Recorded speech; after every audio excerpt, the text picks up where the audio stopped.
Hello Patharghata, আমরা আসতেছি আগামীকালকে 15 তারিখ পাথরঘাটায় শেখ রাসেল মিনি স্টেডিয়ামে অনুষ্ঠিত হবে বিকাল 3টার সময়। গুলাম সবুর টুলু ফাউন্ডেশন কর্তৃক আয়োজিত গুলাম সবুর টুলু স্পোর্টস ক্লাব বনাম ব্যারিস্টার সুমন ফুটবল একাডেমি। আমরা মাননীয় এমপি মহোদয়ের দাওয়াতে যাচ্ছি। আমাদের এটাই প্রথম, বরিশালের ভিতরেই প্রথম আমাদের যাওয়া। আমরা খুবই এক্সাইটেড। আশা করি আপনারা সবাই এই মাঠে থাকবেন এবং আমাদেরকে অনুপ্রেরণা দিবেন। আমরাও পাথরঘাটার মানুষের সাথে একটা সম্পর্ক তৈরি করতে চাই।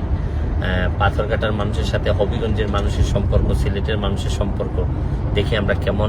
আমরা আসলে আত্মীয়তার বন্ধনেই আমরা আবদ্ধ হইতে চাই। ফুটবলটা তো একটা মাধ্যম। ফুটবলের মধ্য দিয়ে চাই যে বাংলাদেশে আরো ভালো কিছু মানুষে ভালো ভালো মানুষের সম্পর্ক তৈরি হোক। আর আমরা খুবই এক্সাইটেড যে পাথরঘাটা, শুনলাম যে এখানে নাকি পাশেই সমুদ্র, বড় বড় নদী আছে, ওগুলা দেখতে চাই। জানি না, জীবনও আগে কোনোদিন যাইনি আমরা। আশা করি ভালো লাগবে। আবারও ধন্যবাদ জানাচ্ছি মাননীয় এমপি মহোদয়কে, যিনি এত কষ্ট করে আমাদের জন্য এত বড় আয়োজন করে রেখেছেন। তো দেখা হবে কালকে। আমরা আজকেই রওনা দিছি, বামনা হয়ে পাথরঘাটায় যাব। হয়তো রাতে 8টার ভিতরে আমরা বামনা পৌঁছাই যাব। তো আশা করি সবার সাথে দেখা হবে।